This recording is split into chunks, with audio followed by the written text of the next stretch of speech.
Well, it's lovely to see you or not see you, actually, which is to do with the subject this evening of how we are together but separated, and to consider whether, just let me sort this out, there we go, to consider whether our growing problem with mental health issues is in some part to do with our increasing isolation in a post-pandemic world.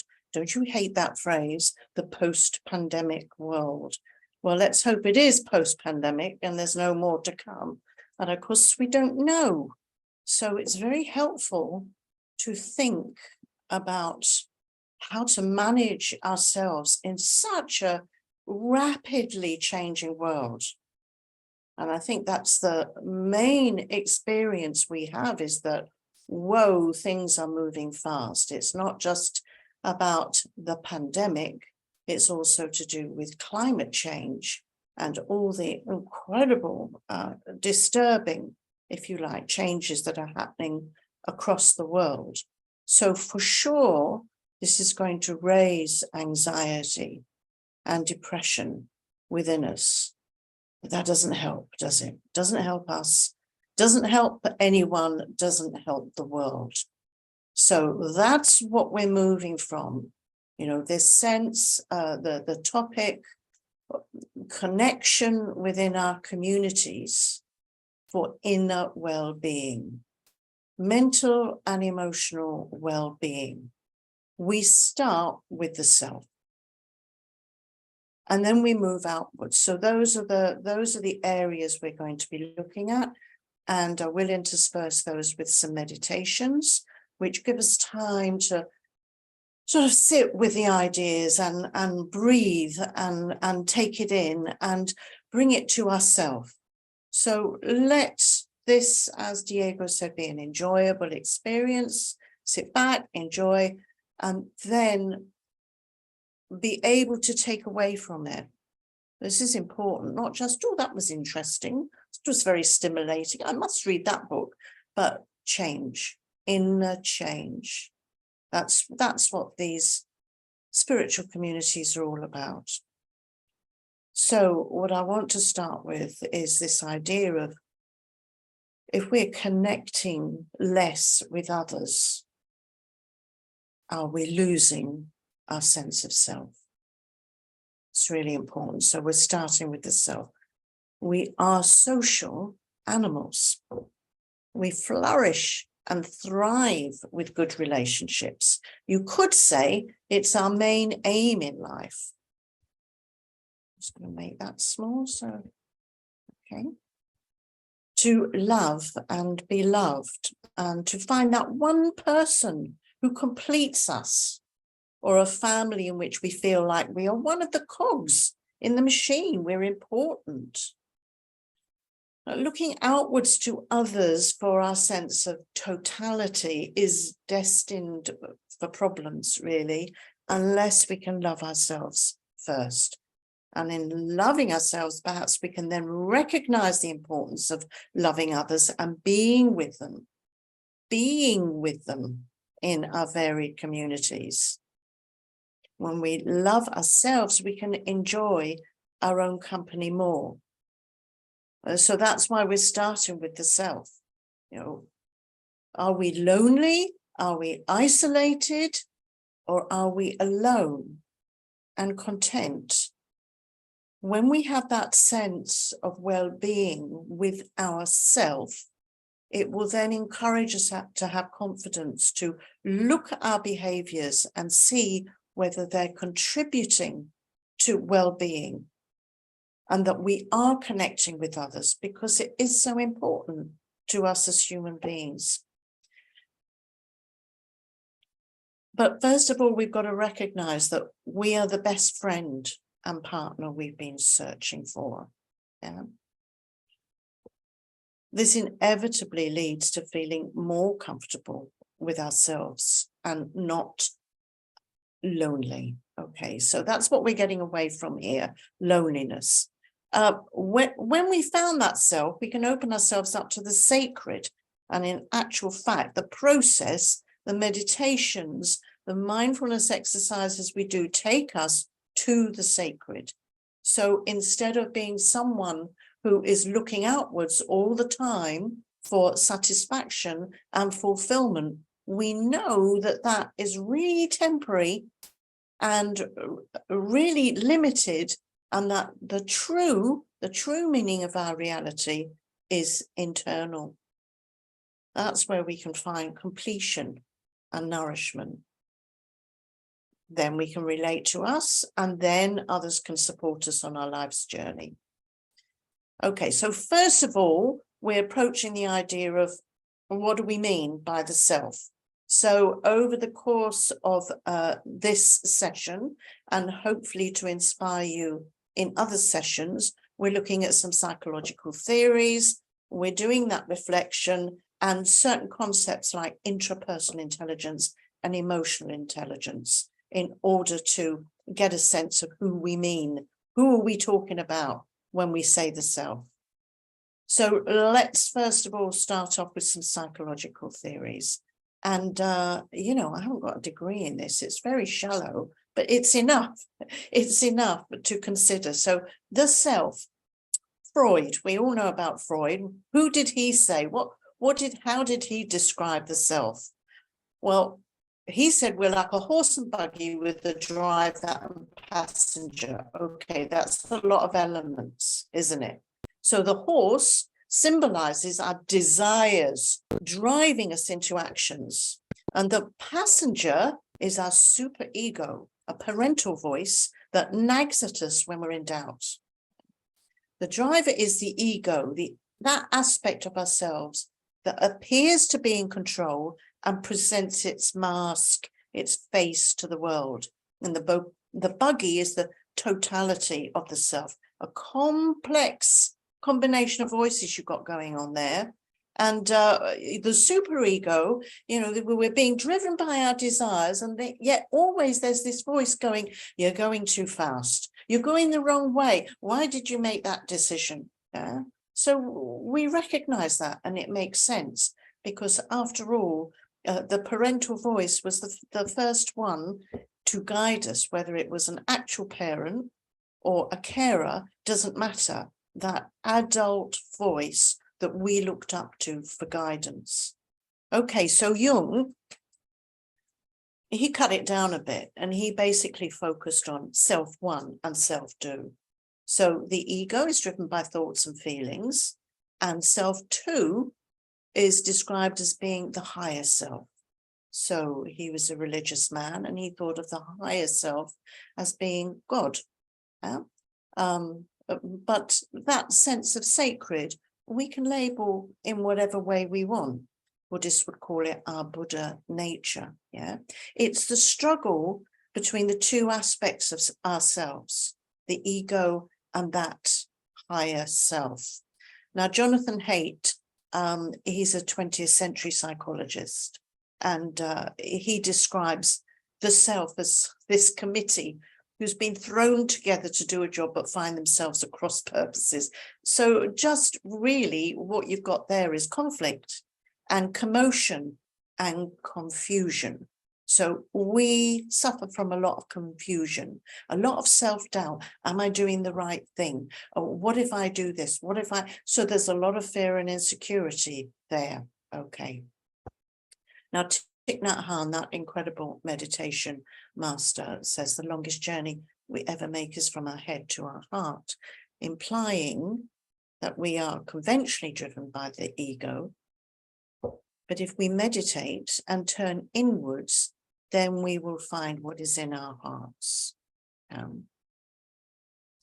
It's hard work, but leads to enlightenment. This is where, when we practice mindfulness, we find our mindful awareness. So it's this whole thing from here down to our heart, the longest journey, because we're always driven by the ego. So the most common theory amongst all these is that we have an ego self that can be healthy or unhealthy, mainly due to conditioning, that has learned to express itself in certain ways in order to survive. And that's where the fear and insecurity come in, and the emotions will focus on defense and attack. But we also have an inner voice that is quiet. It whispers, so it cannot be found in the noise and distraction, but in reflection and meditation. So the brain activity moves into awareness and can then achieve insight. Okay, so we're looking for a physical partner to complete us, but actually we have the perfect balance of male and female energies within us, as defined in the practice of Tantra. And in that practice, the practitioner focuses on generating those aspects of themselves that are incomplete, and so finds that completeness. That inner voice is where we're going to find that completeness. So we'll know that this is variously described as God or Buddha or whatever you want to describe it as. It's wise. That self is wise and compassionate. It's that intuitive voice. It's as if innately within us there is something that is guiding us if we'd only shut up and listen. And that's our big problem, isn't it? Yeah. The ego, the voice, the superego, whatever's going on there, so noisy. And then we go into distraction, which takes us away and further feeds our neuroses. So meditation is really important in this process. Okay, so when we practice emotional intelligence, increasing positive emotions will take us towards wisdom and compassion. And then we're coming closer to this higher vibration within ourselves. It's a higher vibration. It's not visible. It's invisible. You know, our physical body is visible, but the self is actually such a high vibration that it's invisible. It's not gross or loud or noisy. It's subtle and quiet and calm. And when we meditate, we find the inner self that will then inform and nourish our ego self, making it healthier. Yeah, thus bringing greater connection between those two aspects. So the journey from head to heart is meeting. Okay. So when we find this self, what we're actually doing is discovering the sacred within. So you're fulfilling two jobs in one there. In looking for the self, you're finding the sacred. And then what you're doing is continuing to nourish that. So the first part of our process of connection is connecting with that inner self. So let's do a short meditation for 10 minutes so that we can find that now.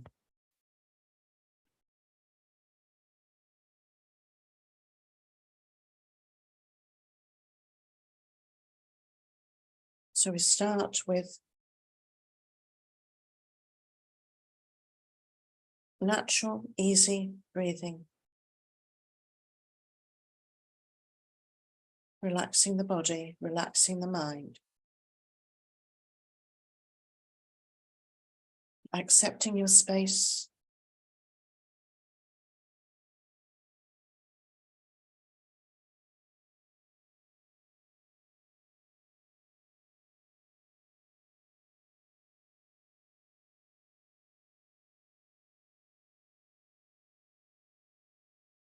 When we practice mindfulness of the breath, to focus our attention and to calm down the thoughts and emotions that distract us. So breathing in and out easily through our nostrils.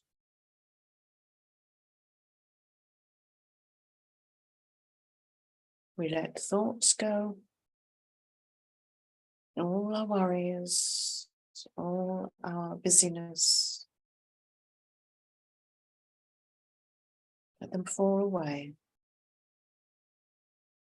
and find some spaciousness between the thoughts.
Feel that sense of relaxation as we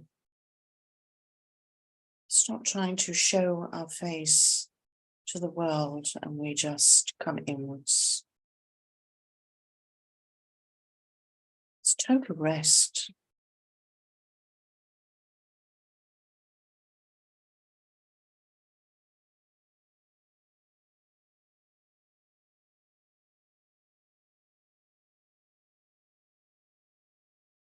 And in this quiet space, we can motivate to find that sense of self, that wise, compassionate, beyond common emotion state of being.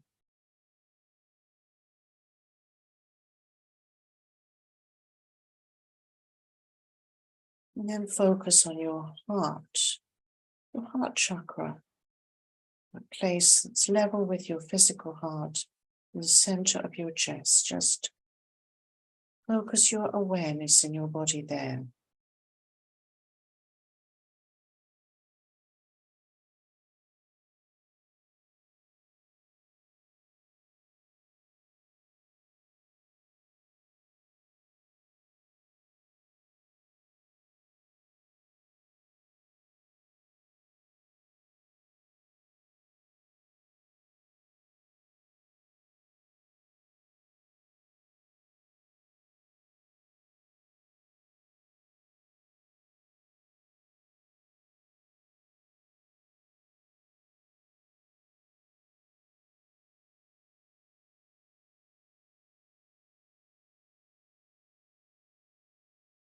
Experience it as a source of well-being.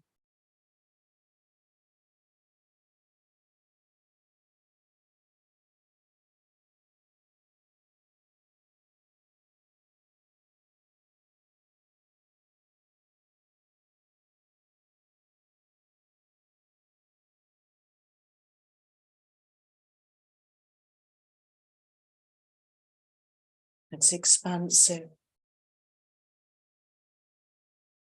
open.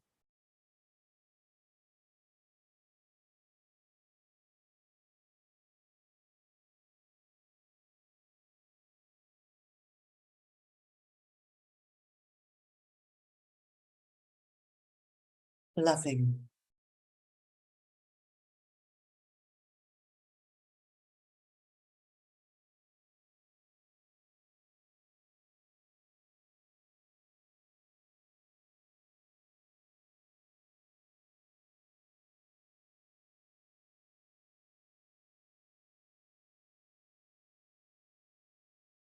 The love is for you.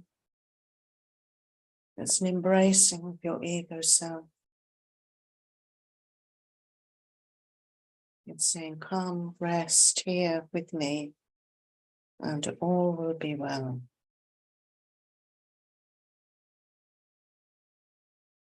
let go of ego-driven desires.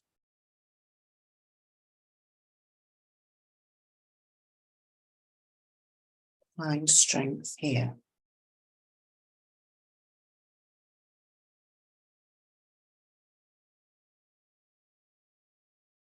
And perhaps you can start to feel a sense of warmth and light.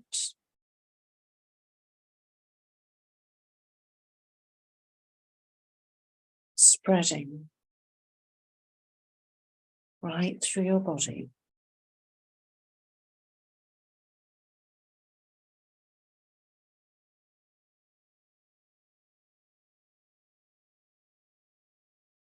As you place your trust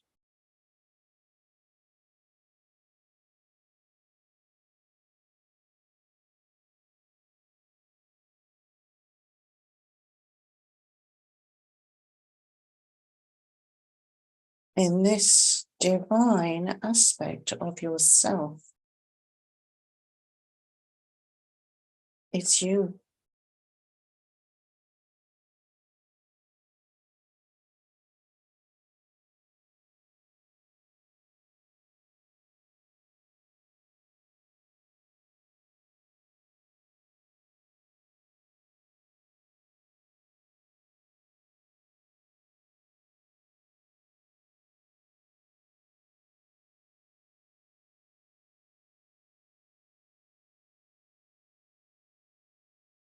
And gradually draw the light in until it's intense, like a pea, size and shape of a pea at your heart.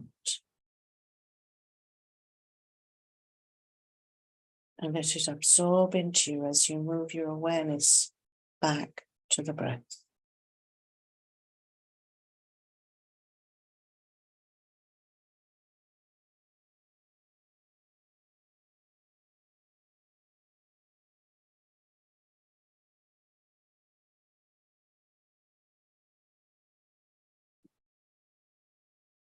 And in your own time, bring your meditation to an end.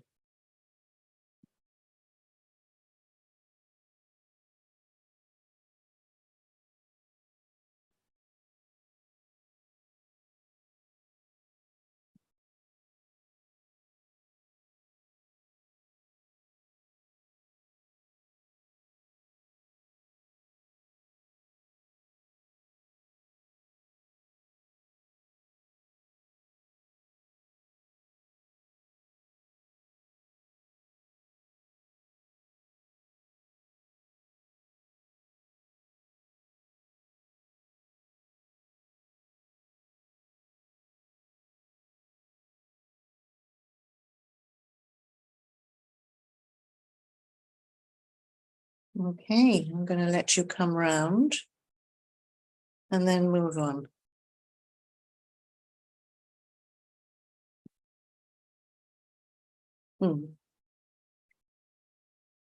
So, there's a lot of stuff that gets in the way of this process. So it's no wonder that voice gets drowned out, or we fail to meditate, or we run around being distracted. So let's have a look at some of these. We're first of all going to focus on why we think the way we do, which I have referred to, implied in the previous slides. So when we make contact with this subtle self, we can begin to understand all the things that get in the way and what separates us from the sacred. It's there, but it's not being nurtured. Yeah, the seed needs to be watered. Otherwise, it just sits there waiting very patiently.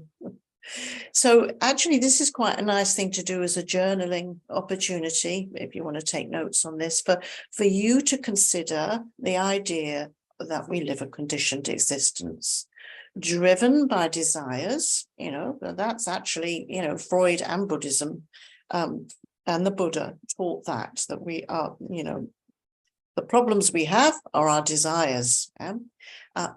But they're formed due to our conditioning, reinforced by turning this into habits, and so creating our tendencies to react in a repetitive way. So an example of this, very simple example, might be that we've been conditioned in a family to disappear after dinner to play on our device. Yeah. So dinner's over, we rush off to our rooms and, we play on a laptop or whatever it is.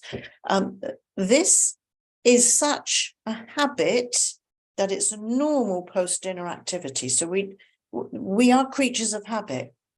So once we've set this in place, we'll just do it again and again. It would be really hard if we're yanked out of that. And it creates a tendency to use our devices for distraction, relaxation, and socializing. So this is just a little example of, instead of after dinner talking to people, maybe going for a walk or whatever, we rush off to be by ourselves.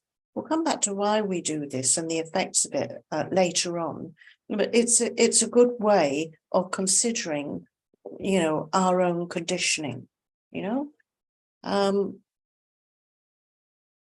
It can help us by thinking of this, because with awareness, we can become aware of what is helpful and constructive and what is damaging or constricting our lives. Yeah.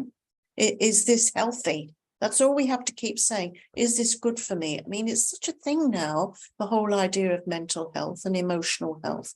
Why not utilize it? And it's very powerful in Buddhist teachings that actually the essence of our life should be stabilizing the mind, so it's not frantic and chaotic and full of anxiety and depression, developing constructive emotions and letting go of destructive ones. So, whether you know it or not, you're a Buddhist if you're doing that, but actually it's a completely secular activity. No faith in anything is needed, is it? So becoming aware of us then helps us understand generational differences within families, because our parents were conditioned too, and we can generate compassion and forgiveness for their weird ways, because this is what we do, isn't it? We think, we grow up and we think, oh, well, I am the way I am because my mother always told me this when I was a kid. Don't be so silly, Ondy. There's my one. I find myself still saying it sometimes. Don't be so silly, Ondy. I think, well, that's your mother. There you go. That's my superego, as Freud would say. It's my conditioning. Yeah. So it tends to, perhaps in that instance, you could say that it undermines you, so that you think of yourself as silly, stupid, ignorant, thick, rather than you're just making a mistake. Yeah. It becomes a pattern to think of yourself like that. So this is nice. You'll like this. Just to reinforce this, this is a verse from a Philip Larkin poem. I didn't write it. I didn't use any of the swear words at all. But it's called "This Be the Verse," and I think it's only a short poem, about 3 or 4 verses long. But there you go. They fuck you up, your mum and dad. They may not mean to, but they do. They fill you with the faults they had and add some extra just for you. So in English, it rhymes, but compassion starts to grow when you recognize your conditioning, and that actually your conditioning was probably being conditioned by your parents' conditioning, because we're all human and we've all got faults. So then we can engender forgiveness, and then compassion can grow, can't it? So good old Philip Larkin, he said it very, very straight, didn't he? Okay, so remember, we can change. It's like we're robots and we're reprogramming ourselves. That's a bit of a dodgy concept at the moment, with all the discussion about A1, isn't it? That, all our jobs are going to be taken over by robots, etc., etc. But it won't take away our personality and what we feel makes us human, feeling, complex animals, but will allow us to filter out what we perceive as being damaging to our psyche, destructive thoughts and emotions. Of course, this takes a lifetime. Some would say many lifetimes, but like any journey, if we're mindful, we will enjoy unexpected benefits and pleasures along the way, due to the fact that our attitudes to ourselves, others, and the universe as a whole will gradually change for the better. It's positivity programming. So the conditioning, the habits and the tendencies, that's affecting the way we think. And then that is creating emotions. So having identified these influences on the way we think and on our behavior, we can engender a gentle and kind approach to the emotions that visit us. Don't get into a state of taking this so seriously that it actually becomes a problem. Yeah, you're a good person, you're innately good. Yeah, and you're just trying to deal with stuff that you've gathered around you that's kind of been stuck on you like post-it bits all through your life. They're not us. These emotions are not us, just sometimes rather unwelcome guests. So it's difficult to find ourselves in the maze of conflicting thoughts and emotions that dog us. So that's why when we practice emotional intelligence and we practice letting go of destructive emotions and encouraging constructive ones, we get closer to wisdom and compassion, because all the destructive emotions come through our ignorance, our lack of understanding about who we are and why we are. Yeah. So, okay, so here's some constructive emotions. So if we bring these into our minds when we're experiencing negative emotions, they can help.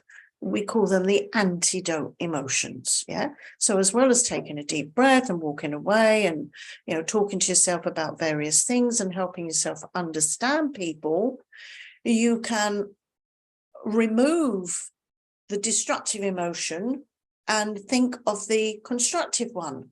And at first it will be really hard because you don't feel it. It's like you're rehearsing. You're rehearsing.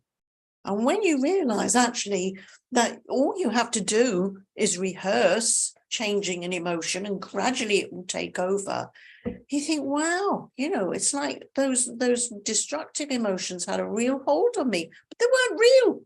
They're just not real. And we can change them with practice. It really is astonishing. Yeah. So, okay. So patience, this is for anger. Yeah.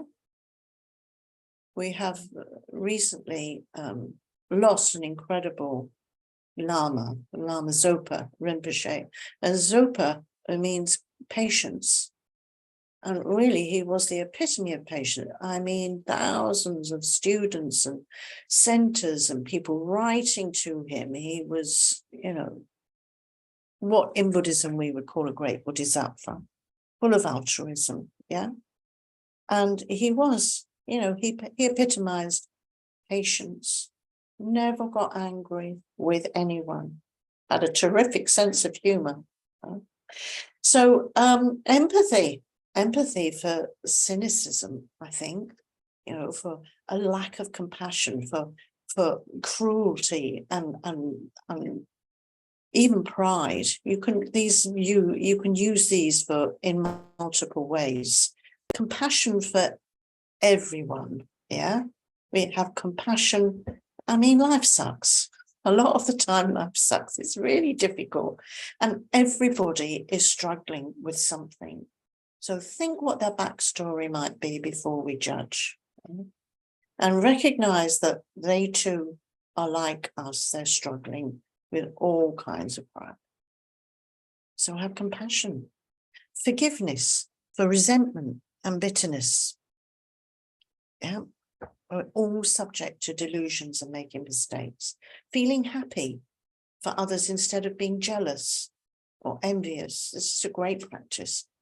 I had to do this a lot. Came out of insecurity. I'm sharing that with you. I'm a normal human being, and I recognize that there were some subtle jealousies there. And when I started the rehearsal, I'm really happy for you. It was definitely through gritted teeth. I didn't feel it at all.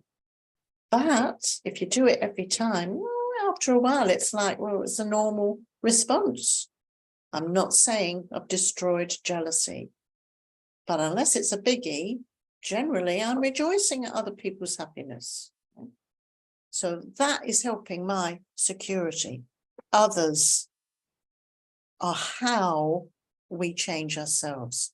Others are so important. So equanimity for prejudice and bias, and understanding and tolerance for, again, everything, people's general ignorance, and we can see a lot of it, and we'll be subject to it too. We can't see our own as easily as we can see others. Okay, so emotional intelligence.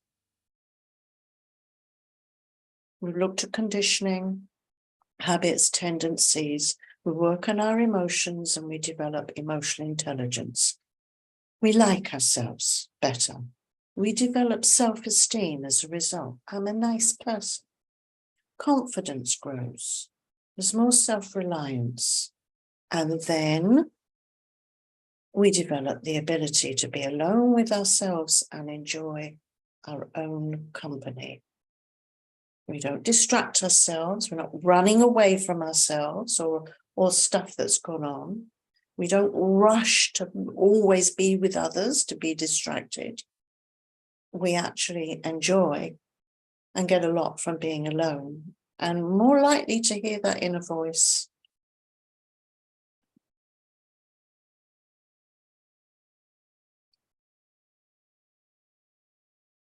Okay, so this is an interesting aspect that I was thinking about. I mean, mindful ethics I use for another course, but I realized when I looked at it that actually it was very relevant to what we're talking about. And it's a lot to do with the effort that is required to connect with others. So we can see that we've moved away from knowing ourselves, finding the sacred, out towards others. And that is where we could say that a lot of the problems we're facing now in society is to do with how we are relating to others. So when we start to understand how we operate, forgive ourselves for our own not knowing, and rejoice in the fact that now we can really live life fully and flourish as a human being, then we start to recognize the impact on our behavior, mentally, verbally, and physically, of emotions and how this affects others. Okay? And this is when we can, with awareness, develop an ethical code of conduct for ourselves. I think this is a journaling opportunity as well. It really is to think about what we're doing and why. And is that bringing us inner well-being, or is it increasing the isolation? So let's have a look at this. So all emotions circle around our relationships with others, how we feel about them, how they feel about us, and the confusion and loneliness we can feel when we're disconnected from them. So it's when we're faced with ethical dilemmas that our ethics are tested. It's easy to do right when you're not in any danger. It's not so easy when you or your loved ones are threatened. So you can definitely apply this when you feel isolated within your home, Zooming, addicted to social media, surfing websites to see what's going on out there, and then comparing ourselves to others. So in this time, being in our own little worlds due to all the limitations of travel, climate considerations, financial restraints, being post-pandemic, because we've got used to being shut away, whether we might consider how our ethics are being compromised. Okay, so let's have a look at these particular ones. Loose and lazy. The way we use social media, you know, being able to hide our identity, not engaging, being a fly on the wall. Ooh, you know, I'm like a secret agent here. I can just watch everybody else, or watch that person and not get involved. You don't have to be involved. How easy is that? How lazy is that? Okay, you might not be well, you might be having a bad hair day. We take all that into account, but generally, you know, we had to turn up. We had to have a wash, brush our teeth, and go somewhere and be with people and interact. It kind of forced us, didn't it? And now, oh, so easy. Just come down. I can go and have a pee when I want. I can get a drink, have a nibble of a burger or whatever. Nobody's watching. I can just do all this and just have a name, and I'm hearing, and I can still take all this in. Ooh, that's okay sometimes. But think what it's doing to our minds. Yeah. We're taking, aren't we? We're not giving anything of ourselves. We're really taking there. So what else did I say here? Yeah. So do we need to develop an ethical way of even being a Zoom user? Think about, well, you know, is this happening? Is this hybrid? Could I be in a place? Oh, it's down the road. Oh, it means I've got to get in the car. You know, we're doing this, aren't we? You know, I mean, this is amazing. I know the benefits. Of course, I'm engaging with people around the world. I'm able to connect with all of you in one way. But at the end of this, we go, bye, click, and we're gone. There's nobody to talk to about it. There's no feedback. There's no personal interaction. There's none of that physicality of being with people, that whole awareness of a group. Yeah. So groups, being with community, they become community. You commune with one another. When you commune with one another, it's not just through a screen, it's body to body, mind to mind. It's a physical experience.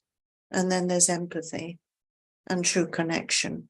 So we really got to watch this. Yes, it's a fantastic tool. We don't want it to go away. It enables so much, but we do need to look at our ethics around using it and the effort. Yeah.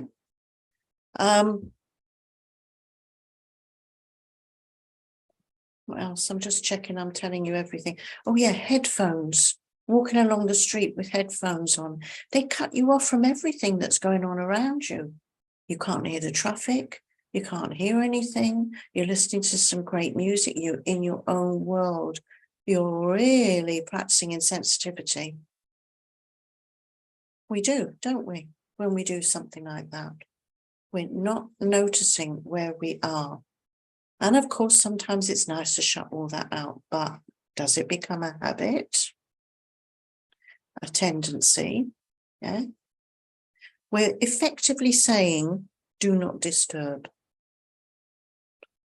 Leave me alone, which may be helpful at that time, but is actually the road to mental health problems if we continually cut off people because it's easy. You know, oh, I can cut off now. Oh, I've had enough of this talk. She's boring the pants off me. I'll go and watch something on TV. Well, I think you're still there. Oh my goodness, yes, you are. It's 43 of us. Well, that's good to know, because you see, I'm just looking at my screen and my notes for the moment. You're an invisible audience. You have to practice this. Okay, so I'm wandering away from the topic. So, yeah, we're headphones. We're effectively saying, do not disturb. Our attention is held in this very limited way. It's easy. There's no effort required. Okay, so think about that. So ethical self-discipline, noticing how our minds become depressed and more anxious when we're not thinking about others because we're not spending much time with them. When we're depressed, all we have to do is think of others and the feeling subsides. Depression depends on self-absorption. Now, I'm not being unkind here. I've suffered from, depression myself in terms of getting depressed when something horrible's happened. Yeah, I don't suffer clinical depression, and I know that's a different thing. But when you pull the quilt over your head and you keep the curtains drawn, and you just don't want to go out there, and you're just thoroughly depressed, all you're thinking about is yourself. And I tell you, if you start to, we have a kind of part of a prayer in Buddhism where we say, may no other beings feel this suffering. As soon as you say that, it's like a magic lamp goes on and it starts to melt the depression, because depression depends on only thinking about ourselves. Yeah. Okay. So ethical self-discipline is recognizing that when you go into these states, you can come out of it, but you need to make an effort. And possibly, the help of family, friends, and spiritual communities, work communities, whoever you're close to, are out there and could help you, but you've got used to cutting off. Yeah. And maybe you're more inclined to scroll through Facebook or something, I don't know, whatever it is, go on to Instagram, scroll through all those things, those images and little messages, and you think that takes you out of yourself, but it's more likely to add to your sense of isolation and your sense of not being worthy enough, because you're not them. That's what comes in. Oh, I'm not them. I'm not as happy, funny, good looking as them. Okay. So the role and place of others, by avoiding physical meetings and places where others gather due to fear of COVID, or again, just laziness, we're depriving ourselves of connection, stimulation, and affection. Now, there's a concept called encounterism, which I've only just discovered. It just came to me as I was scrolling through The Guardian. And there's an artist called Andy Field, and he's written a book called Encounterism, The Neglected Joys of Being in Person. It's published in July. Forces empathy, the role and place of others. Yeah. So physical meetings and places where others gather forces empathy. Think about that. It's his concept. Oh, I thought that was brilliant, And he was also talking about the politics, the rather sinister idea that governments create places where you can't stop for long. Yeah. So increasingly we're being moved on not to have gatherings. Very interesting. Okay, ethical mindfulness in everyday life helps us to know when to stay at home and when to make the effort. Now, what I mean by that is if you're not sure, by just being mindful, you'll go, you know what? You haven't gone out of your apartment for 3 days. Get out. Just put your hat and coat on, or if you're living somewhere warm, then, your sunglasses and sun cream, and just get out there. Be with others. Something will happen. You'll be moved. So this is all about mindful effort. It's easy to sit on our sofas and be watchers, isn't it? It's not so easy to escape the loneliness this engenders. So we really need that mindful effort to create that awareness of what we need to be healthy and to have inner well-being. Very interesting. Okay, what am I doing down there? I've missed a bit. Oh, I'll have to come back to that. So I was up here, excuse me, and then I went to, yeah, okay. So we're coming back here. We're going to do a meditation in a minute. So connection leads to this concept of intrapersonal intelligence as defined by Howard Gardner. Yeah. So we get a feeling that we know who we are on our own, and that when we're with others, we're affected by them. And afterwards we can reflect on, oh, you were really playing games there. You know, we kind of know, and we're able to monitor that and make some changes. That's real intelligence, isn't it? Okay. So I'm going to do a meditation. So what's interesting about this image is that although there are many, everyone is turned inwards. It doesn't separate them, but enables them to be present with others in the most profound way. I've referred to this. I'm just underlining this idea. We might consider here that when we're in a room with many noisy people, we can feel very alone. We can stand on the edge because our egos separate us. We search out a place of quiet, or we look for someone who might be feeling the same as us. So here we're generating connection on a subtle level, heart to heart. This is why spiritual communities are so important. We raise each other up by realizing that everyone in the world is going through the same mental and emotional confusion, is liberating in itself. We're all different, yet all the same. Human brothers and sisters, as His Holiness the Dalai Lama says so publicly again and again, we are all human brothers and sisters, as if reminding us in this individualistic world that we are together in a most profound way. And when we get this, our hearts immediately open us up to others. So let's do a meditation here.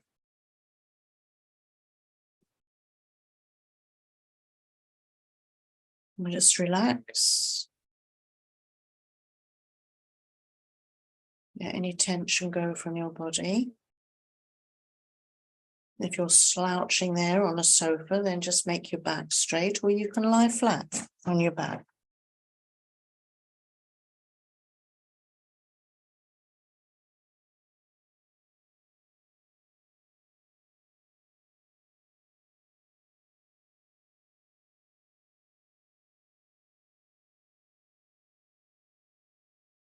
Some nice breaths, some deep breaths, and then just mindful breathing.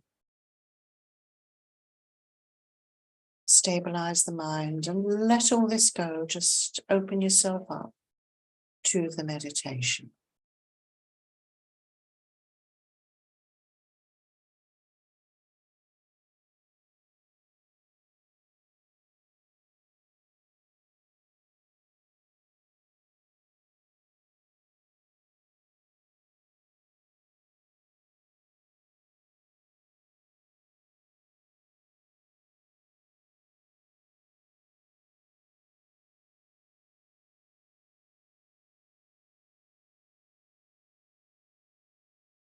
The motivation for this meditation is connection with others.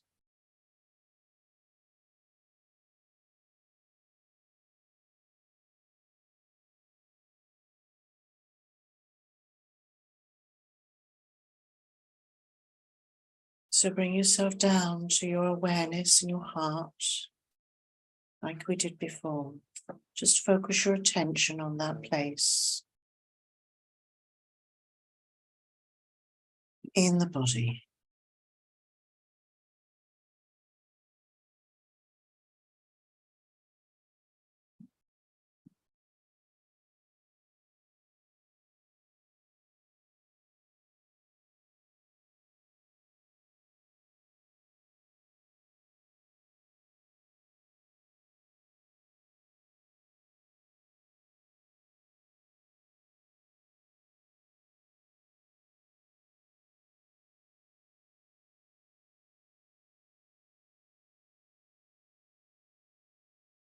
And we're going to use some visualization here. If that's hard for you, just get a sense of it. Don't worry or that you're doing it wrong or you can't do it. You are doing it. Just listen and see what emerges. So visualize yourself sitting on a cloud in a vast space, clear light, like that light that you experience when you're up in an aeroplane. Translucent. And you're very content to be by yourself, very happy, loving yourself, not in an egotistic way, just appreciating who you are, your journey, your story, your potential.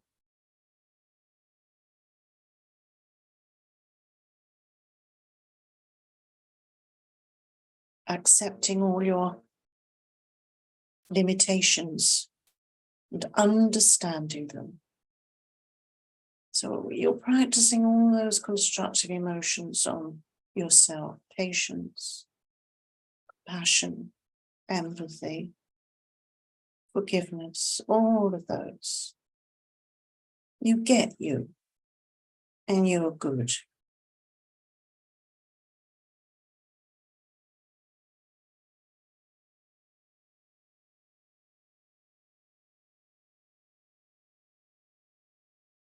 Gradually starting to bring others in.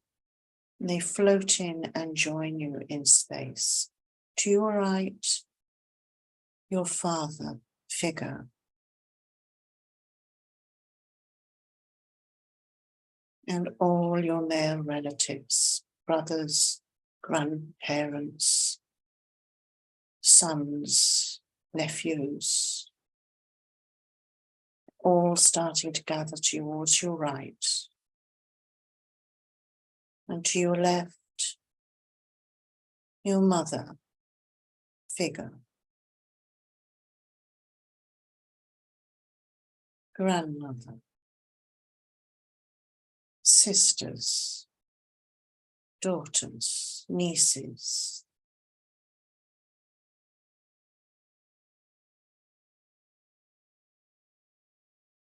And then around these, gradually joining up in concentric circles around you are all your male and female friends.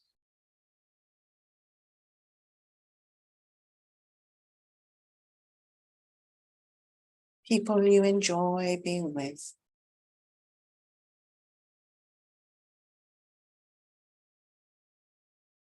And generate connection with all of them.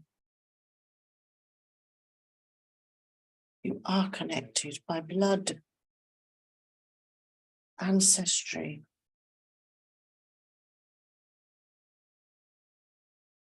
by meeting them, by sharing your life with them, through loving them, caring for them, laughing with them, fighting with them.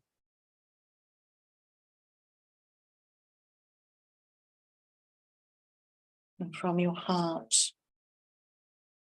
send out all that wonderful light and love you have, which is limitless. There is no end to it.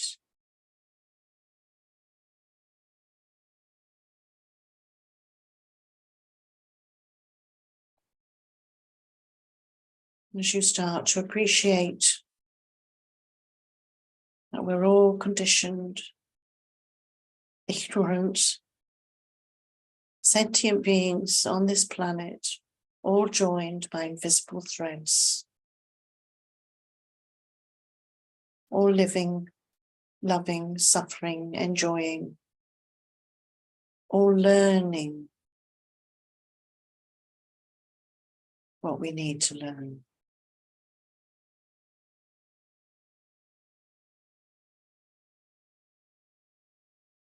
And expand outwards. including your spiritual community, all of us gathered here today. Maybe you don't know them, maybe you can't see them, but there they all are. We're all joining in on this one occasion. Our minds and brains on the same wavelength, connected through space. And fill the space with people you have problems with as your heart expands and you recognize that they too are just like us.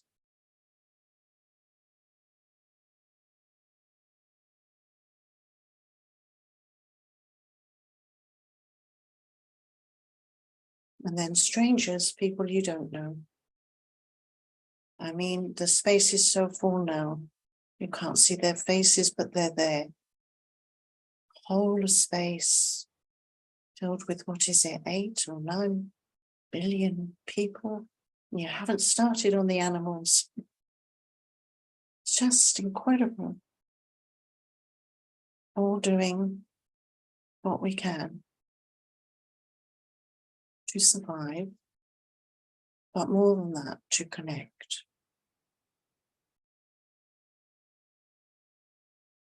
Generate a strong ethical sense of responsibility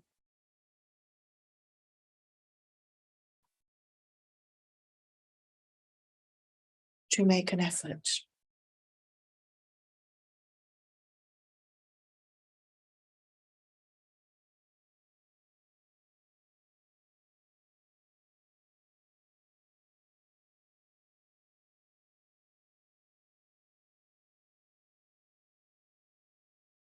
Because we are at a time in our life when we can just get lost in all the change.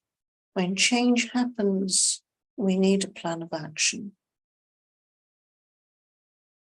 Otherwise, we drift and follow.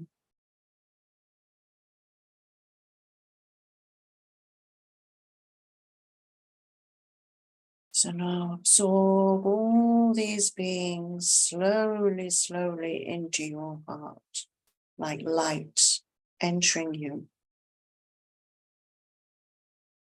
until your heart is so big.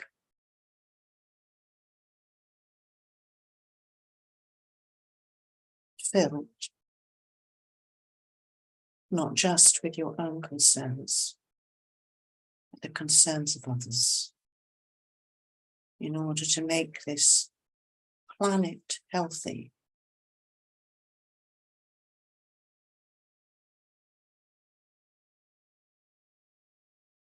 We do need to make a mindful effort.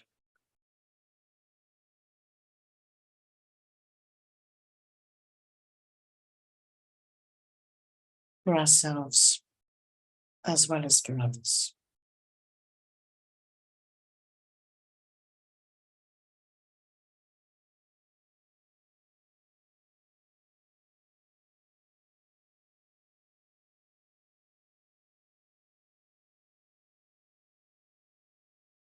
And dissolve that light into the pea-sized nugget of light, which is intense and bright, and then just let that sit there and focus your attention back on your breath.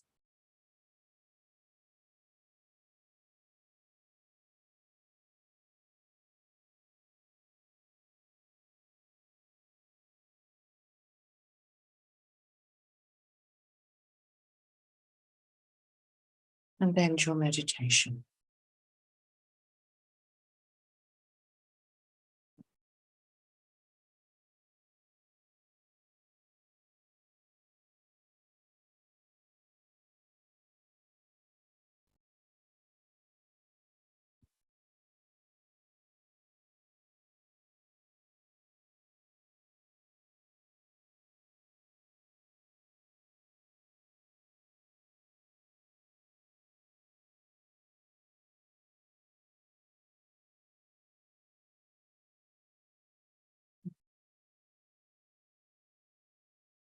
Great, you're all still there. I'm not on my own. Talking to the screen. That's great. Okay. Let's put you down small. There. Now, if I could, I'd give you a piece of cake now. But this image is also here to make a point, which I think is valuable, because it also acts symbolically, because we know that receiving a picture of a cake is not the same as eating it. So this is my seminal cake story. Now, I don't know if you're aware, but I'll just give you a brief explanation. In this country, at Easter, it's common to make seminal cake, and it comes through other traditions. I think it used to start with Mother's Day, but basically through the middle of a seminal cake is a layer of marzipan. And what you put on top is marzipan. And then as it's Easter, one of those little balls around the edge, they symbolize each of the apostles. But you only put 11. You miss out Judas. So I always thought that was very sad. So with all due respect to the Christian tradition, we include an extra marzipan ball for Judas, because as practicing Buddhists, we do not leave anyone out.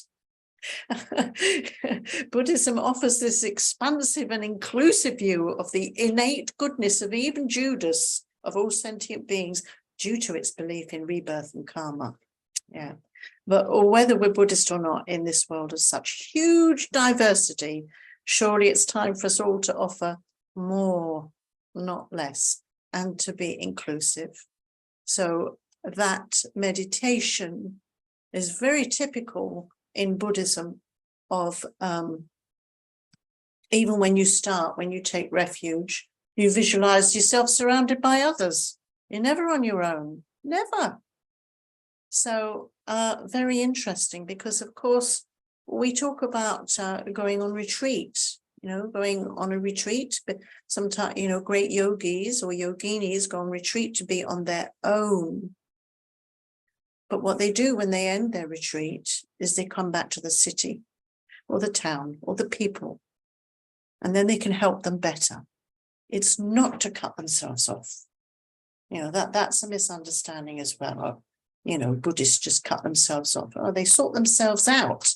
That's what they do. And then they come and serve others. Okay. So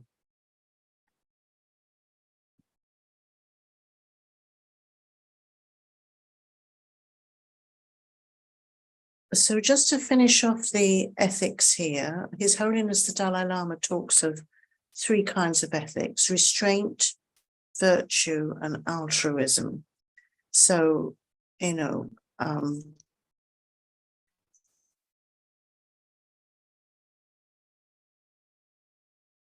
I wonder sometimes if we created the causes and conditions for not valuing each other. In these times, we humans rely more and more on technology and less on the kindness and relational transactions we're used to having every day. So when we work from home, it's great. No horrible journeys, engaging with hundreds of others, facing queues, hold-ups. It's actually, it relieves a lot of stress. I'm not saying there's anything wrong with it, but we need to take care we don't lose the human connection that makes us human and enables us to challenge the ego-based destructive emotions that being with others feeds. And this golden rule, that's in every religion, secular or otherwise. And the platinum rule goes one step further, that awareness of others and their importance in our lives. Not to think, well, that's a different culture. It's nothing to do with me. They're essentially the ones who are helping us develop constructive ways of thinking that brings us to the sacred in ourselves. And the yogi, as I talked about the yogi, the purpose of their retreat is to work for others. Okay.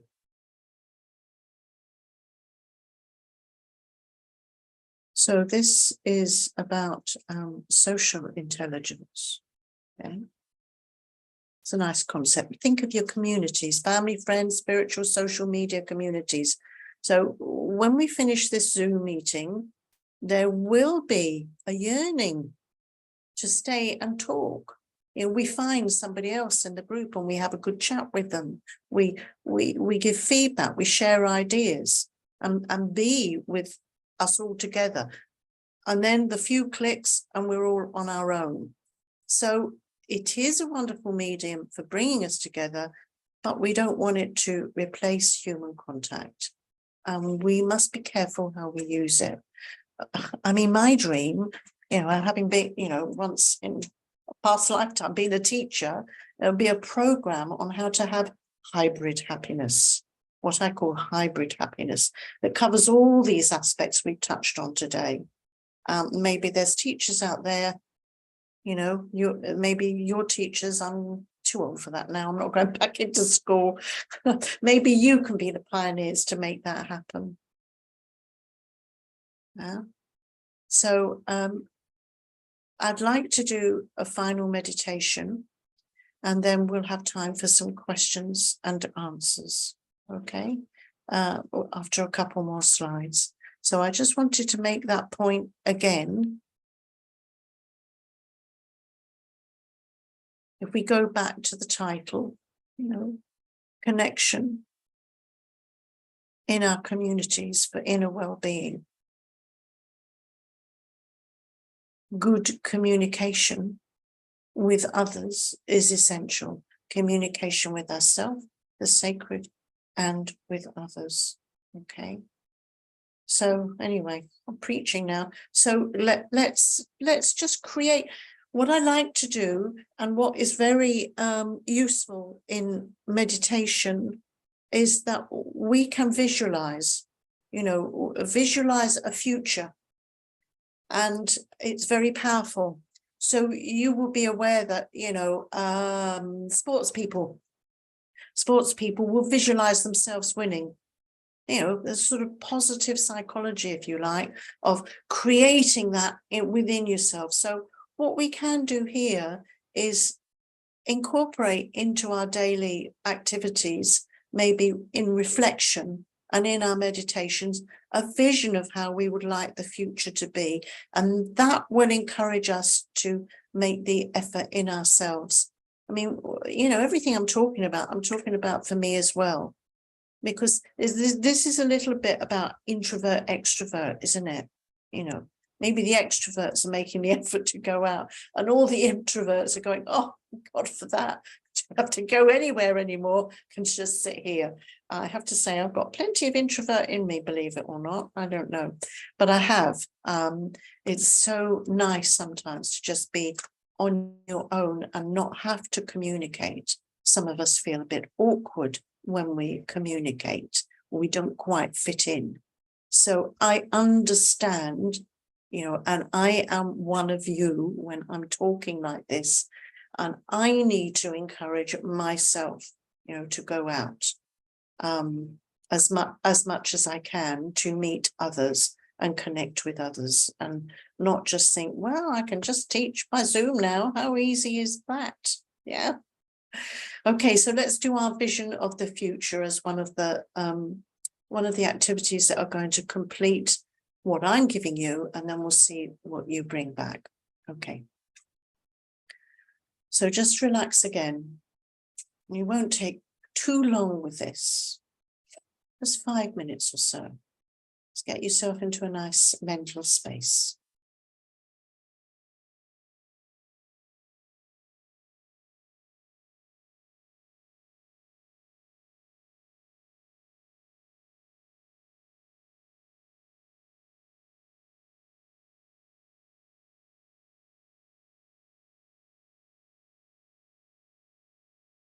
So this is our fantasy vision of the future.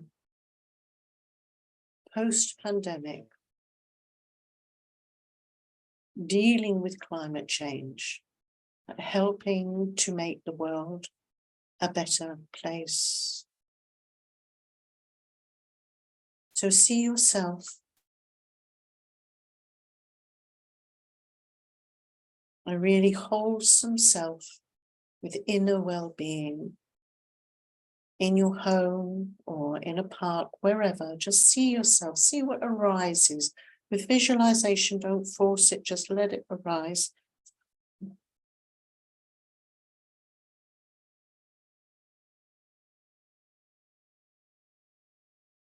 What are you doing?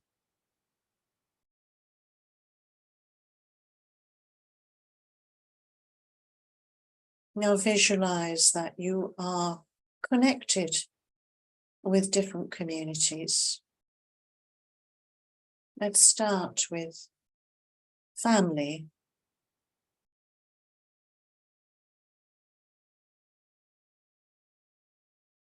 Perhaps you've healed some rifts, or you are enjoying a more regular relationship with family.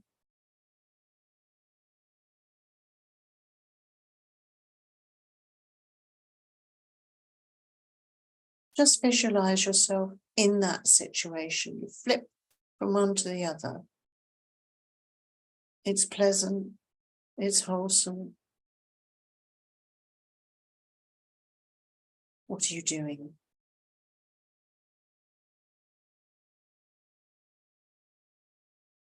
Now see yourself with friends, flip.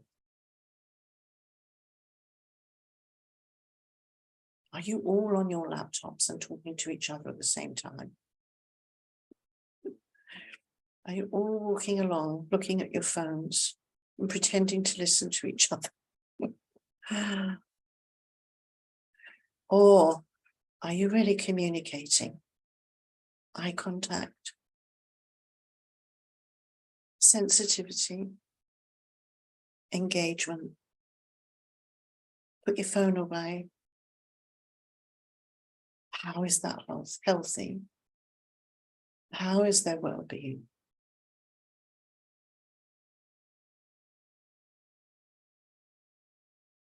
And you're spiritual people, so where's your spiritual community? Is there a place? Can you go to it? Can you make an effort, once a year even, to be in a place where you can practice together with others? What does it look like? Where is it?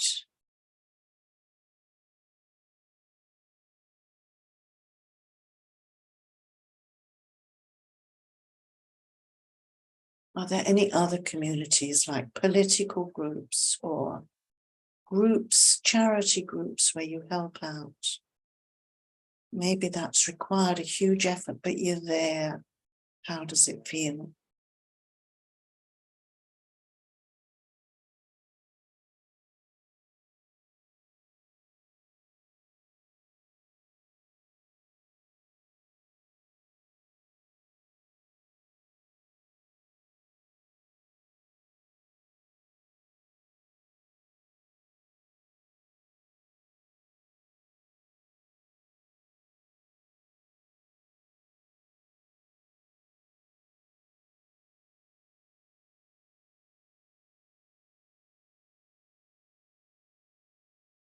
And just get a general feel now as you wander, perhaps from one group to the other, or one group has attracted you that you want to build. It does not mean that there's no technology. It's definitely important.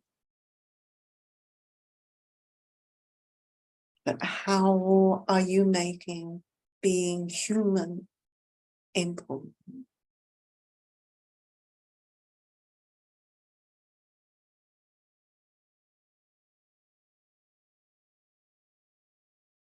How are you socially intelligent?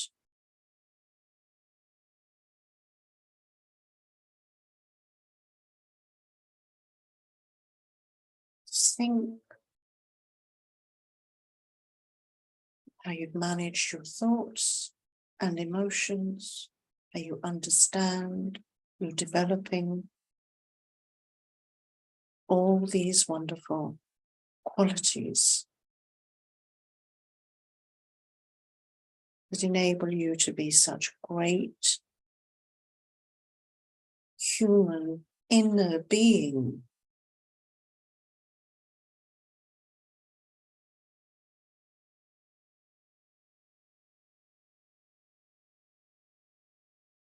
In Buddhism, we call it a nangpa, an inner being. You're following a spiritual path. Feel that and how it enables you to flourish in those situations. And then just let your imagination run riot. See the world with all these people within a well-being. What does it look like? Just play with that.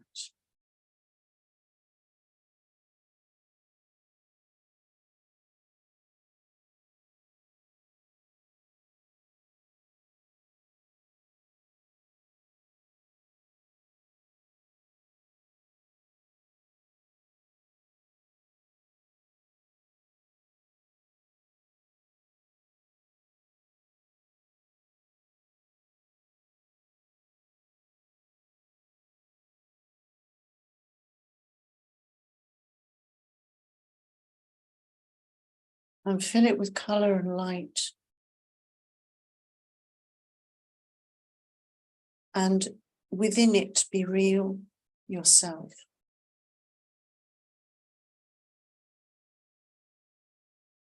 And you are full of color and light. And you are communicating in the most amazing way.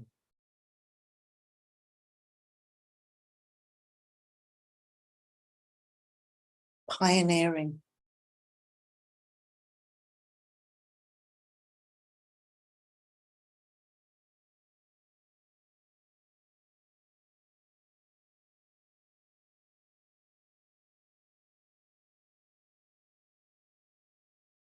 Dissolve all that into your heart and bring yourself back to the breath.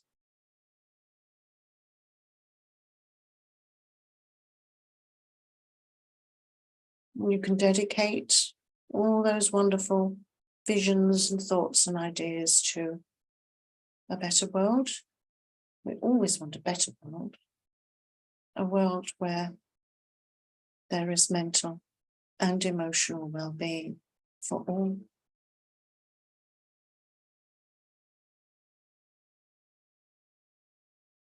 And loneliness and isolation don't exist.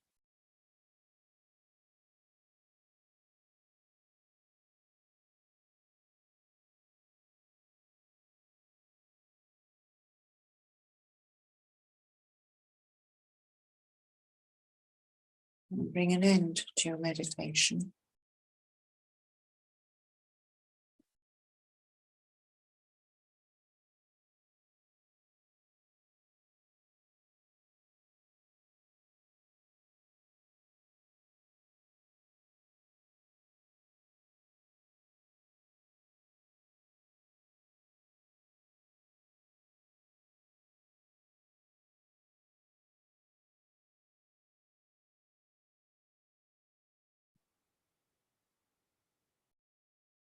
Okay, I'm just going to have a look at you all before we finish off.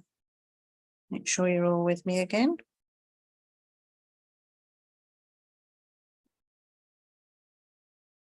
There you all are. Okay.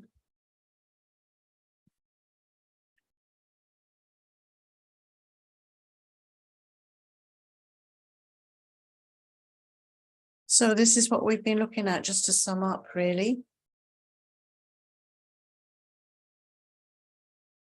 So understanding our conditioning, habits, and tendencies. This is how the way we think and why we think, and recognizing that well, we've just constructed. We've been constructed by conditioning, and so actually we're really fluid. You know, we're much more fluid beings than we think. We think, I am me. This is me, Ondy Willson. Will always be the same, never change. And that kind of feels safe somehow, like you've got something solid. But when you realize actually that we're much more fluid, it's liberating. It's really liberating. I don't have to stay this way. You know, I can change aspects of myself that don't work, and I can encourage different aspects. It's hard work because the ego will be very frightened, very insecure, and will be trying to build up walls all the time. And the job of that inner self is to chip away at the walls. Yeah. So that's part of it. Developing constructive emotions. Tonight, I didn't go into destructive emotions too much because we all know what they are. And obviously, we want to be positive here. And we all recognize that we've got these destructive tendencies, you know, to get angry, to be jealous, to have envy, to have resentment, hatred even. And we know it's all there, and there may be very good reasons for them. But we understand actually that no matter how angry we are, sometimes the only thing we can do is to develop constructive emotions, because we can't so easily change things. If we can change anger into a positive deed, then it's good. You know, not all destructive emotions are destructive. They might start out as destructive, but if we're angry with an injustice, then we use emotional intelligence to get the right outcome. So we're rational about our anger, okay? And increasing ethical awareness, and we looked at really, you know, mindful ethics is mindful effort in this situation that we're talking about, and developing that social intelligence as well. So the connected self here. And then finally, just resting on, coming back to the beginning really, is if we can develop that self that is content on their own. Doesn't mean to say you have to cut yourself off, but just recognizing when we're on our own that we're not distracting ourselves all the time, but that we do things, maybe go for a walk, being one in nature. Nature is very healing and very beautiful and changing very fast, so let's enjoy it. And through meditation, through reflection, journaling, all these things where we just sit with ourselves. Then you can go out, then you can phone a friend or whatever, and take care. We all need to take care with social media. What's the last thing we do before we go to bed? Is it social media? How healthy is it? I'm talking about myself here as well. It's so easy to do, isn't it? So just being aware, it's a bit like eating the right food, isn't it? You know, there's healthy food, and then there's all that naughty stuff we like. So we're kind of feeding ourselves social media. So what's good and nourishing, and what is actually harming us? Yeah. Okay. So I think it's time for me to stop sharing and see you all. So that's my next job. There you all are. Wow. There's another page. Hello, all of you. Some of you I know. Some of you I don't know. So greetings. And there's some smiles there. So, and you're still there. That's very polite of you. So time for questions, really, which I will attempt to answer. So where's Diego? Are you doing that? Are you Yes, so if people could raise their hands if they want to ask something, and I can unmute them. Now we've got half an hour, so, you know, I've got nothing more to add. I've talked all this time. What's the difference between habits and tendencies in this context? Well, that's a very good question. So usually we talk about this in Buddhist teachings, you know, is that we come in with tendencies because they have been on our, they are imprinted on our consciousness. So you could say, for instance, that whether you believe in that or not, it doesn't really matter, because you could say that you've been born with the tendency to be impatient, yeah? And you could say that you're in a family where your brother or sister is very patient, yeah? So it's not to do with conditioning, it's something you're bringing in with you. Now, a habit we create, yeah? So if we do have a, let's think about this, if we have a tendency to be impatient, then our habit will be to answer back very quickly rather than wait and listen. Yeah? It's just an example. Yeah? So that there is a difference. Who asked that, and is that clear? It's coming in on the chat, so. Was that Nikita? Where's Nikita? Raise your hand. Oh, Nikita. Yeah, okay. So I just need to know that makes sense. You see the difference. Okay, great. Thank you.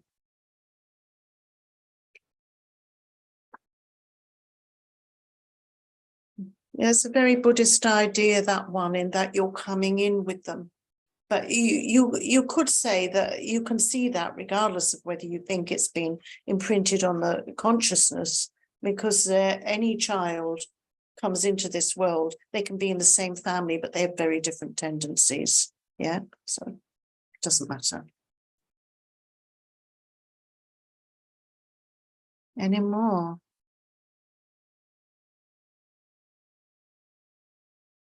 Victoria? Yeah.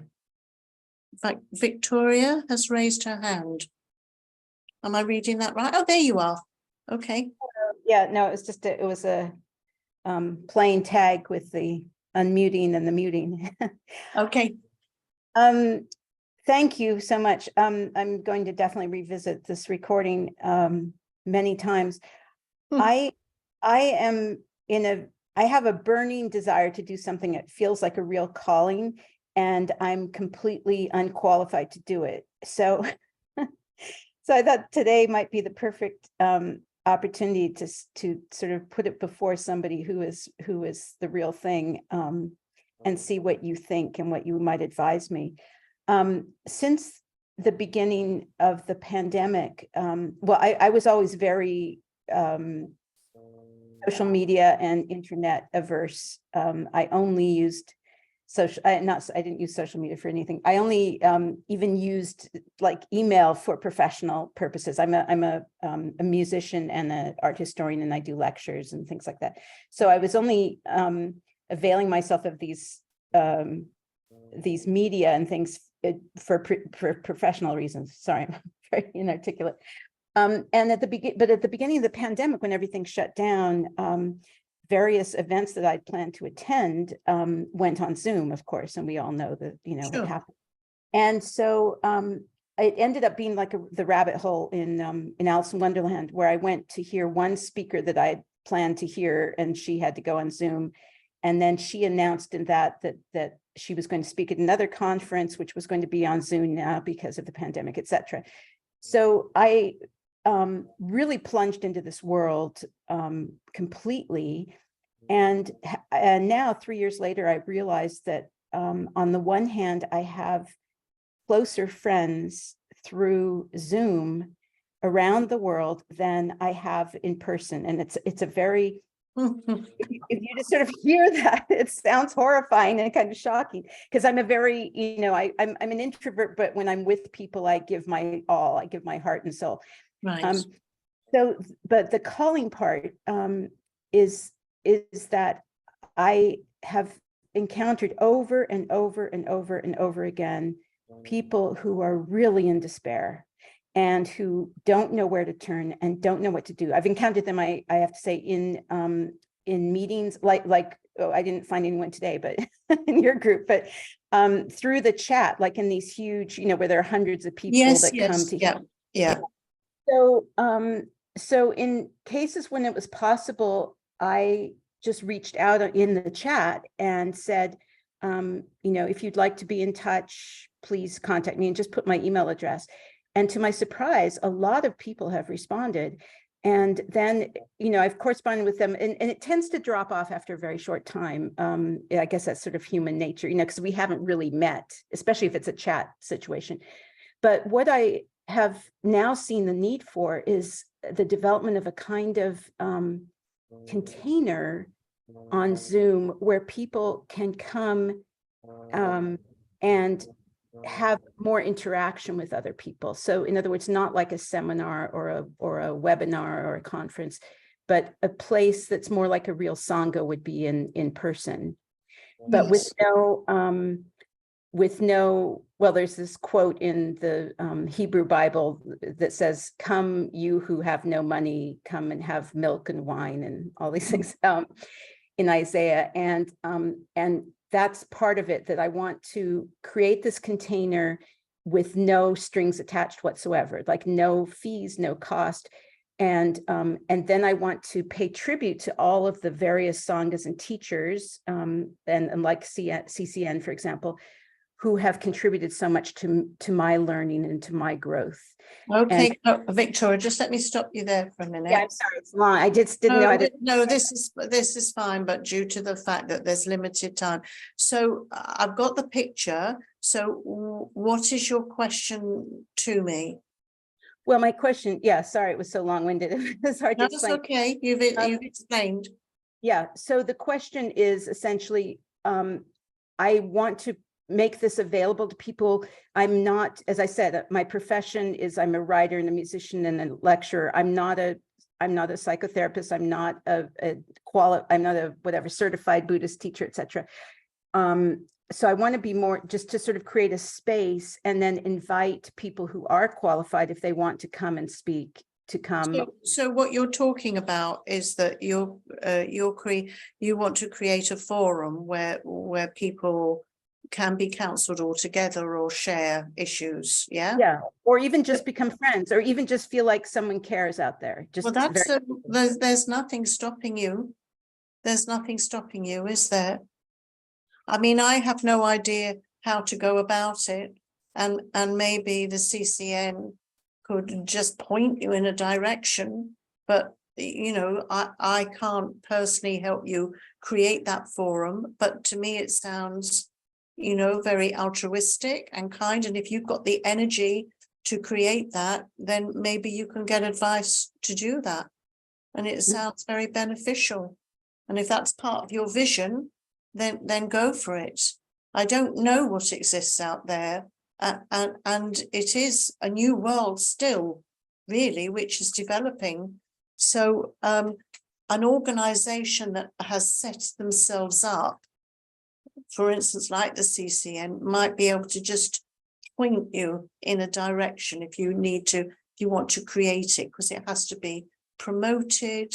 You need a basics. It's complex. So great idea. I think it is. I think it really is. But you need to find that way of creating it and starting it, don't you? Yeah. Mm-hmm. Yeah, I was asking more for your blessing than for your advice. I mean, my blessings, dear me. You've got my blessings. Okay, I just, because I don't feel qualified. I didn't want to be have hubris in this. It's really a humble desire. Yeah. No, it's lovely. I think it's a great idea. Okay. Thank you very much. Thank you. Have we got, what to do? Shall I do this from Lada now? Is this the next one? I can see on the chat. Diego, yeah? It is the next one. Yeah, okay. What to do if artificial, far-fetched, uninspiring images appear during meditation on the vision of the future? I get this all the time during this meditation. Oh dear. Artificial, far-fetched, uninspiring, flipping heck. Okay, where's Lada? Where is Lada? Are they on the next page? Oh, there you are, Lada. Okay. Okay. So artificial. Well, you're creating it. Yeah. So it will be artificial to begin with. Far-fetched. You mean like heavenly, so wonderful. Yeah. There's nothing wrong with that. Yeah. But how can that be uninspiring? I would have thought far-fetched, can be actually very inspiring. So you've done this kind of meditation before where you've visualized the future. Is that what you're saying? Yeah, okay. Well, I wonder if you want to make it feel more real and like it's not ridiculous, then just focus on something in particular that's going on in your life. I hope you're getting this in the Russian as well, and focus on that so that you're not taking in too much. Yeah. So you might be thinking, oh, life at work is rubbish at the moment. So then you visualize what would be great if you went in the next day and somebody said this and you were able to change that. So it becomes a more, I can't think of the organic. It becomes more organic, the change. Yeah. So it's not too far-fetched. It's potentially achievable. And it's showing you that by certain ways of behaving or speaking, you might be able to make small change.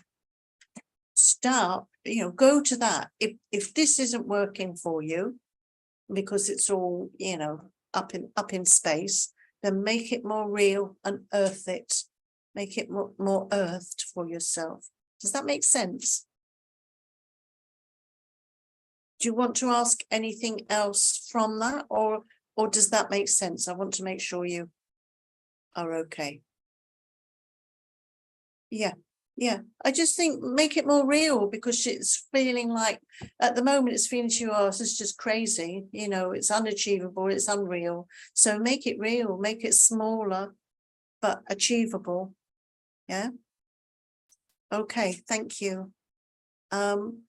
So who have we got? For some people, this is Tenzin, right? So for some people, alcohol and other intoxicants open up the opportunity to interact with society. And when these are denied, deep introversion, escapism, a sense of separation come. How can such people lead a fulfilling, healthy, and sober life without losing touch with society? Well, that's where we're talking about fake before, weren't we, Tenzin? And I think that's the issue, is that, with alcohol or drugs or whatever, we get all super friendly, but it's kind of freeing us into being an extrovert personality. So that is an aspect of ourselves. So if we can make small steps to, when we are sober, being as open and friendly, yeah, then it gives us more confidence that we can do that without drugs or drink. So when these are denied, deep introversions get sense of separation. How can such people lead without losing touch with society? They're definitely going to need more than people who are addicts need groups, where they are supported. They need doctors, they need counselors, they need careful help, they need Alcoholics Anonymous, whatever. It's a long, slow process. I don't honestly think these people can do it just through meditation.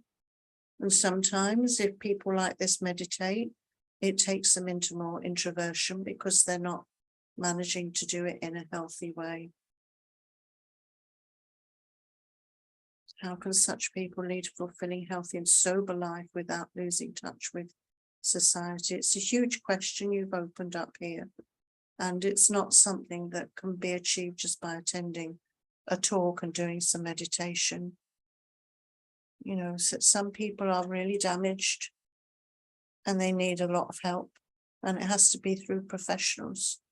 And then gradually, when their ego is healthy and they're not dependent on the drugs or drink, then they can come back to society.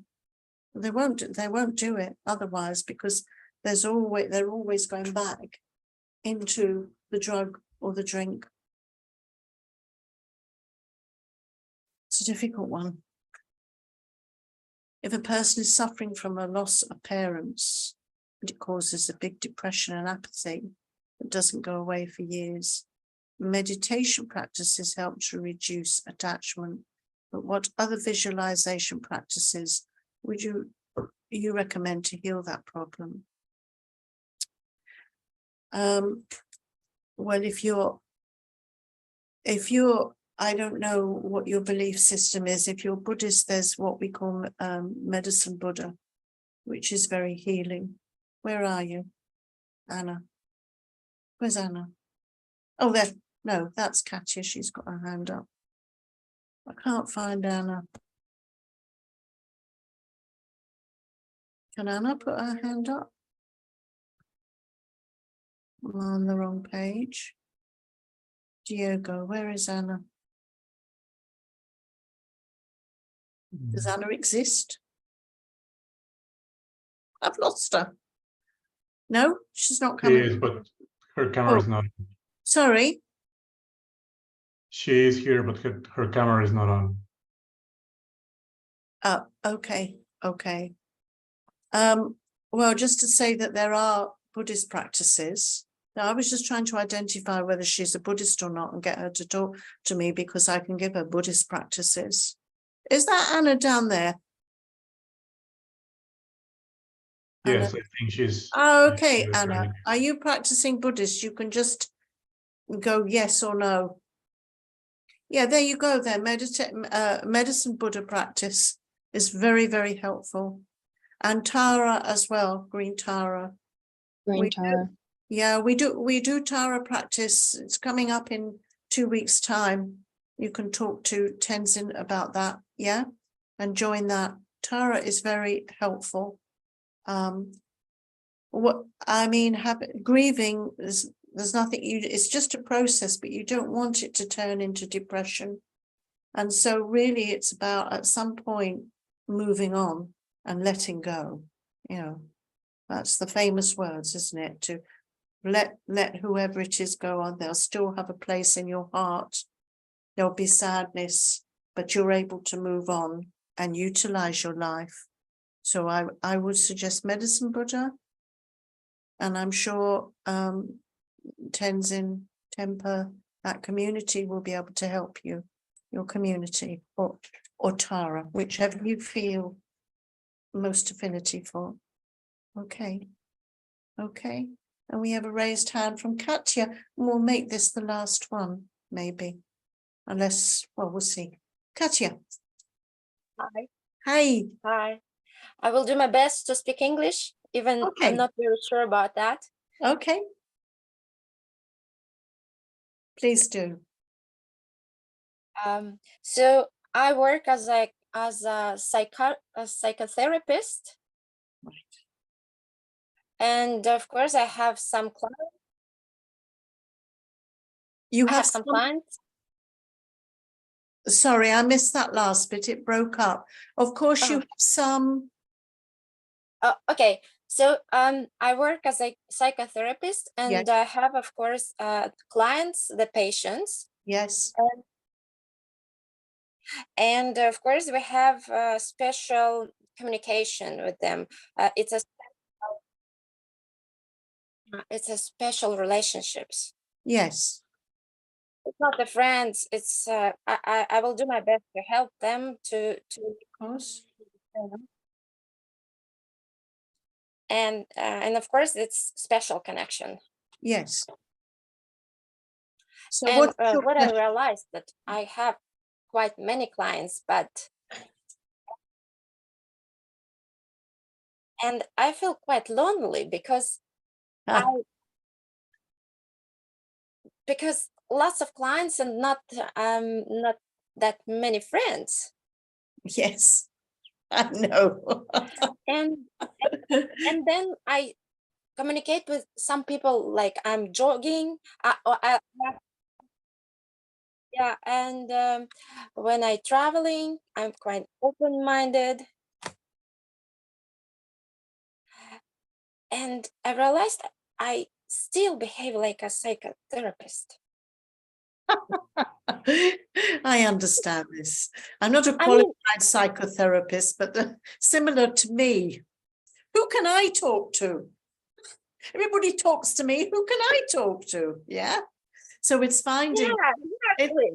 Yeah. Because I also want to talk about something. I Yes. also want to present it myself too, a little bit at least, not only listen to. Yes. Okay. I've got you. You need to find other psychotherapists that you can talk to It's each the problem too. Because then we talk about this clients. Yeah. Well, so I'm stuck in that. Okay, Actually, Katia. that's my problem. Okay, I get you. You're talking about loneliness because you talk to you're helping people, but you're not helping yourself. Yeah. So I do recommend the practice of finding yourself so that you get that sense, so that you find that inner voice that speaks to you. And obviously that voice that speaks to you is then going to hopefully enable, you've got to open yourself up to people. Intellectually, it sounds like you're opening yourself up. But if you want to open up your heart to others, then you really need to make yourself vulnerable. And what happens with psychotherapists and people who help others is they're the strong ones, We're the strong ones. We help others. So to go to that place where you think, I need help, as soon as you admit that in your heart, others are attracted to you who will be friends with you. I think it can happen on a psychic level. But of course, you've got to go out there. You can't expect them to knock on your door and go, I psychically heard you needed me. You've got to go into the communities to find them. But your heart has to be open to being vulnerable. Yeah. That's the best I can say right now.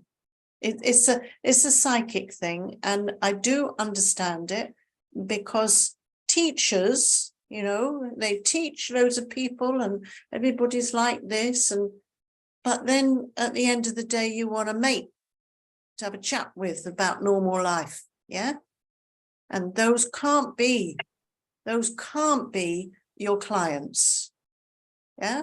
So if anybody wants help and they're a friend, I will go, well, ask so-and-so, but not me. Because then I know that I kind of lose them as a friend because I'm holding stuff that is very, very personal. Anyway, that's my experience. I hope that helps in some way. Thank you. Thank you. So I think we're there.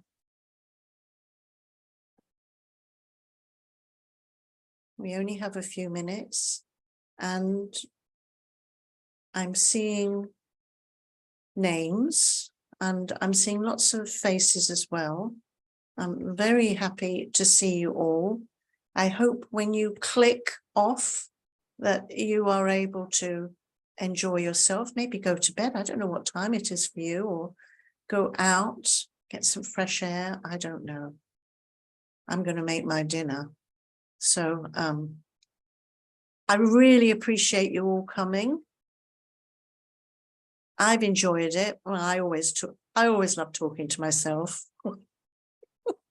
which you feel like you're doing until you see all the pictures.